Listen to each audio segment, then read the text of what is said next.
ዋው ሊሊ ብጣዕሚ ልገርምን ኣሌክስ ማለት እዩ ፍልይ ዝበለ ሰፕራይዝ ከም ልምዓት ድማ ብሱር ተረኣየ ይፈልጥ ፍልይ ዝበለ ሰፕራይዝ እያ ጌራቶ ሊሊ ማለት እዩ።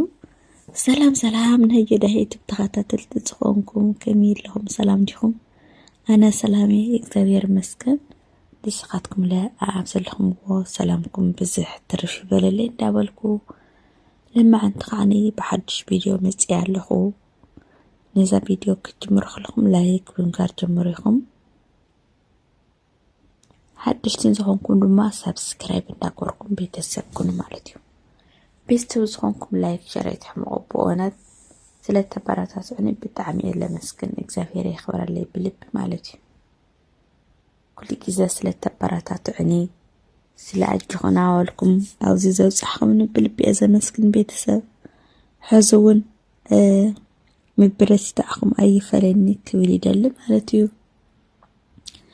እና ልምዓንቲ ከዓኒ ብጣዕሚ ደስ ዝብል ቪድዮ እየ መፅአኩም ዘለኹ ማለት እዩ። ኩልኩም ከም ትሕጎሱ ኩልኩም ደስተኛታት ከም ትኾኑ ኣይጠራጠርን እየ ማለት እዩ። ንስ ድማ ብዛዕባ ሊሊና ኣሌክስ እሞ ማለት በቲ ዝቐነይዎ ብዙሕ ሰብ ተረብሹ ብዙሕ ሰብ እንዳተጨነቐ እዩ ነርና።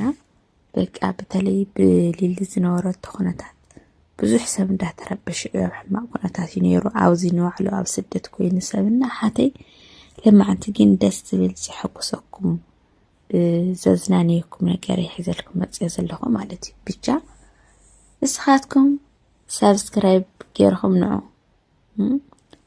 ደስ ዝብል ቪድዮታት ክስራሐኩም እዩ ማለት እዩ።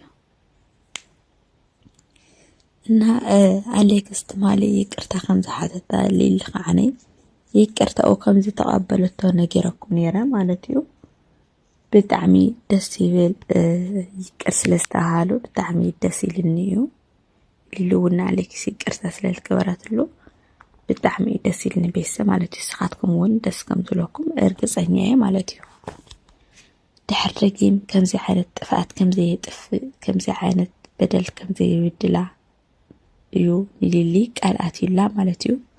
ኣሌክስ ቃሉ ከም ዝኽበር ተስፋ ይገብር ማለት እዩ። ቃል ማለት ከቢድ እዩ ቀሊል ኣይኮነይ። ድሕሪ ትገብሮ ቃል ክትኣቲ ብጣዕሚ ከቢድና ቤተሰብ እርግፀኛ እየ ቃሉ ከም ዝሕሊ ማለት እዩ።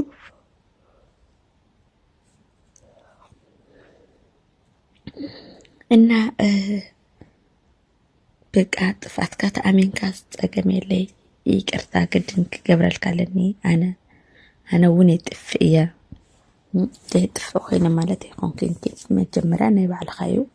ጥፋትካ ኣመን ኢለካ ጥፋትካ ኣመን ኣሚንካ ይቅርታ ሕትት ኢለካ ነይረ ጥፋትካ ኣሚንካ ዋላ ግዜ እንተወሰድካ ሕጂ ግን ጥፋትካ ኣሚንካ ኣለኻ ይቅር ክገብረልካ ኣነ እውን ብዙሕ ደስተኛ ይኾንኩ ንስኻ ብደገ ኮይንካ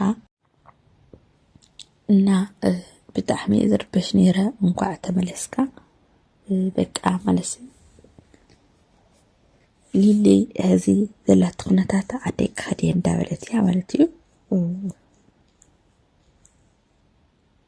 ናብ ቤተሰብ ሕጂ ቀረብ ስለዝኾንኩ ናብ ወለደይ ክኸድየ ቲከት ቆሪፀ እየ እናበለት እያ። እግዚአብሔር ኣምላኽ ብሰላም ናፍቶም ትፈትውዮም ስድራኺ የብቃኺ ክብለኪ ይደሊ ሊልየ። ደስ ይብል ቡነት ከምቲ ዝብለኩም ነበርኩ ከምዚ መጀመርያ ስለዝኾነት ከቢድ ቤተሰብ ኣብዚ ግን ከዓ ሕጂ ከምዚ ኢላ ክትከይድ ከዓ ብጣዕሚ እዩ ኣስከኤ ቤተሰብ ማለት እዩ። ስድራ እንተዝመፃ ይሓይሽ ከምዚ ኢላ ትኸይድ ደስ ኣይብልኝ እና ፀገብ የለይ ባዕለይ ከፋንየኪ እየ እንዳበላ ሓደ ነገር ግን ዘይተዋሓጠላ ነገር ኣሎ ሊሊ ማለት እዩ። ስራሕ ጀሚርኩም ወዲኩም ኢላቶ ኖ ስራሕ ጀመርና ንጌና እሺ እሞ ስራሕ እንዳለ ጀሚርኩም ዳ ዝኩሉ ቅርሽሲ ናበይኻ ጌርካዮ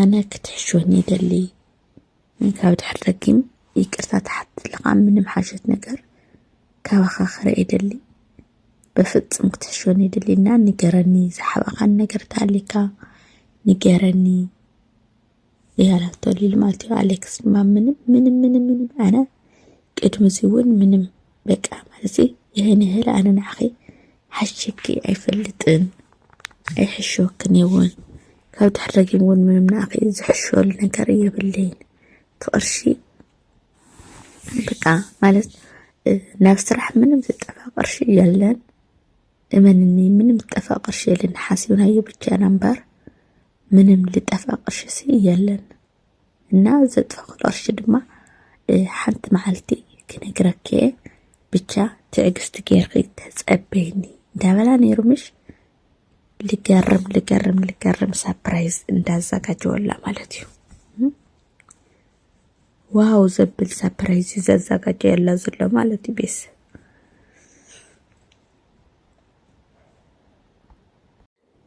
በቃ انا ምንም ነገር አይኮርኩኝ ምንም ተጥፋخو ነገር የብለይን ካበለ ሊሊ በቃ ከተአምኒ ብቻ ዘለኪ ማለት ዚከረዩ ለተነገርኩ አሎ ወ በቃ ዝኾነ ነገር ገይረ የለኹ ተልካዓኒ በቃ ዝኾነ ነገር እንደሐሰበ ንኽልትኹም ክኸውን ይኽእልና ማለት ግድን ትዝሓስቦ ዘለኹ ትፈልጥ ትኽእሊ ትደሊ ትኾነ ይኺ ብርግጽ ግን ከዓ ሳፕራይዝ ትኾይኑ ከዓ ኣይንገሪ ቤተሰብ ማለት እዩ እና ንእሽተን ጊዜ ሂብኪ ትጽበዮ ክብላ ይደሊ ማለት እዩ ቤተሰብ ብዝኾነ ኮይኑ እንኳዕ ሰላም ውረድኩም እንኳዕ ተዓረኩም ደስ ይልና እዩ ናይ ሊልና ኣሌክስ ምብኣሶም ብጣዕሚ ዘጨንቃኩም ብጣዕሚ ኣብ ጎኒ ሊሊ ኮይንኩም ምስኣ ክትነብኣ ከላ ትነውዑ ክትሕጎስ ከላ ትሕጎስ ቤተሰብ ድማ እንኳዕ ደስ በለኩም ክብለኩም ይደሊ ማለት እዩ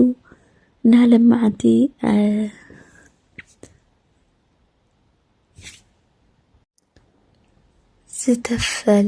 ዝተፈለየ ሰፕራይዝ ነይሩ ማለት እዩ ብጣዕሚ ደስ ዝብል ዋው ከም ለማዓንቲ ማይ ትሪእዎ ኣለኹም መሽ ጽድት ዝበለ ማለት እዩ ናይ ለማዓንቲ ዝተፈለየ ሰፕራይዝ ያ ማለት እዩ እርግጠኛ ኣሌክስ ደስተኛ ከም ዝኸውን ማለት እዩ